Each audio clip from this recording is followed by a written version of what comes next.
Number one channel के number one show साजिश में आपका स्वागत है। मैं हूं आपके साथ सपना शुक्ला।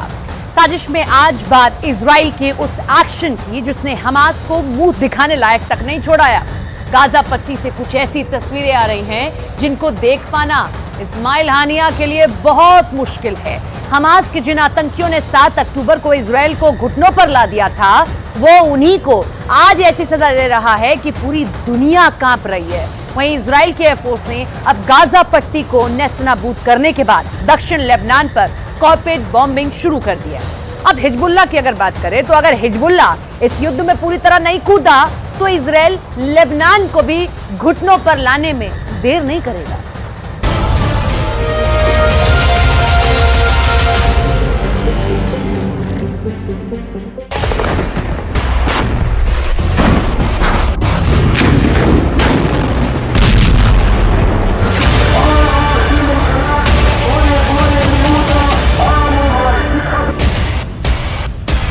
इजराइल इंतकाम की आग में जल रहा है।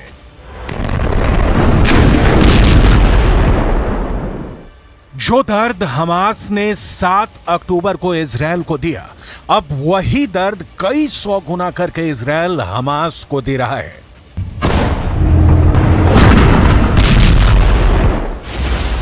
गाजा पट्टी से बेहद खतरनाक और दिल दहला देने वाली तस्वीर सामने आने लगी है। अब तक तो आपने सिर्फ यही देखा होगा कि गाजा पट्टी के अंदर इमारतें टूट रही हैं, लोग अपनी जान बचाने के लिए भाग रहे हैं, लेकिन पहली बार गाजा पट्टी से आत्मसमर्पण की तस्वीरें सामने आ रही हैं। आत्मसमर्पण की तस्वीर बहुत हृदय विदारक और बेचैन करने वाली है।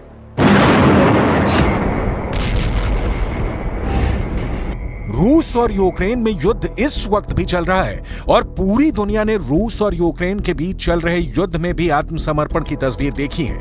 रूस और यूक्रेन के युद्ध में लड़ने वाले फौजी अपने कपड़ों में ही आत्मसमर्पण करते हुए देखे गए हैं, लेकिन इजराइल ने बहुत ही खतरनाक अंदाज में हमास के आतंकवादियों का आत्मसमर्पण करवाया है।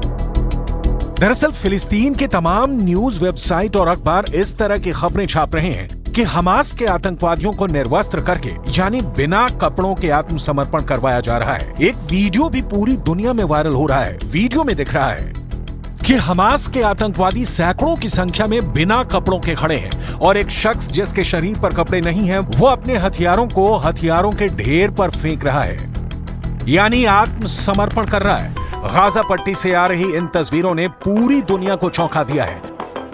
गाजा पट्टी की हालत लगातार बिगड़ती जा रही है। उसकी वजह बिल्कुल साफ है। दरअसल अब गाजा पट्टी के लोगों को मदद नहीं मिल पा रही है। युद्ध की वजह से किसी और भी व्यवस्था को कायम करना एक चुनौती बन गया है। फिलिस्तीन के कई अखबारों का दावा है कि गाजा पट्टी के 97% घरों में राशन नहीं है। 90% लोग अब खाने के लिए दुनिया पर निर्भर हो चुके हैं। हालात बहुत ज्यादा खराब हो चुके हैं और अब तक जानकारी के मुताबिक करीब 18,000 लोग इस जंग में मारे जा चुके हैं। लेकिन अब इजराइल की आर्मी ने एक और नया आंकड़ा पेश किया है। इजराइल की आर्मी ने दावा किया है कि इजराइल की सेना ने अब तक 7,000 आतंकवादियों को मार गिराया है।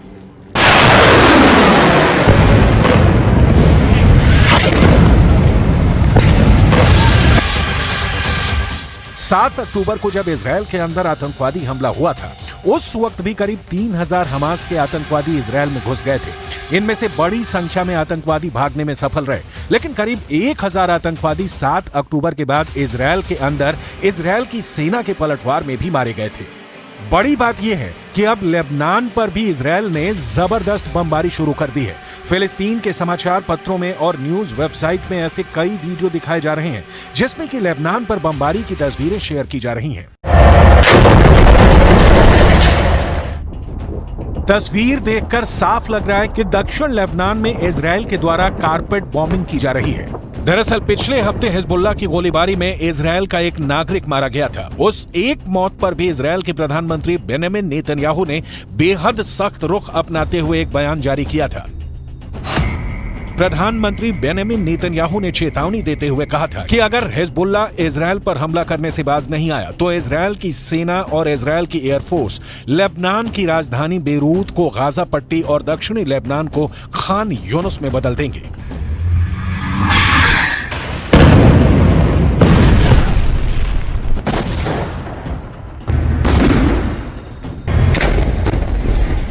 इस धमकी के बाद अब दक्षिणी लेबनान में भी कारपेट बॉम्बिंग शुरू हो चुकी है, जो इस बात का संकेत है कि युद्ध लगातार भड़कता जा रहा है। युद्ध के हालातों में अस्पताल चलाने का अनुभव रखने वाले एक ब्रिटिश मूल के डॉक्टर ने यह कहा है कि गाजा पट्टी में हालात इराक युद्ध से भी ज्यादा बदतर नजर आ रहे हैं। उन्होंने इसकी तुलना एक सुनामी से की है। Even the wars in Iraq and Syria and Yemen that I've been involved in, this is the difference between this one and those ones is the difference between a flood and a tsunami. The size, the intensity, the ferocity, the fact that the destruction of the health sector was central to the war effort. Every aspect of this war was just magnified. दूसरी तरफ अब Israel और Hamas की जंग तीसरे महीने में प्रवेश कर चुकी है और इस तीसरे महीने में भी इजरायल फिलिस्तीन के लोगों को राहत देने के लिए जरा भी तैयार नहीं है। पहले इजरायल ने उत्तर गाजा के पूरे इलाके पर जबरदस्त बमबारी की है और अब इजरायल दक्षिणी गाजा में भी रफा क्रॉसिंग और खान यूनुस पर भयंकर बमबारी कर रहा है।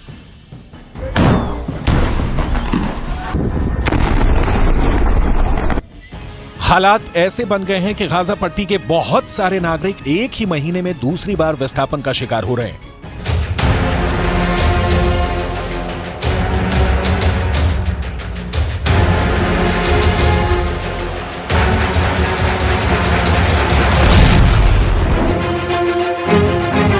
लेकिन इससे भी ज्यादा खतरनाक कहानियां गाजा पट्टी के वो लोग सुन रहे हैं जो इजरायल की आर्मी की हिरासत में रहे।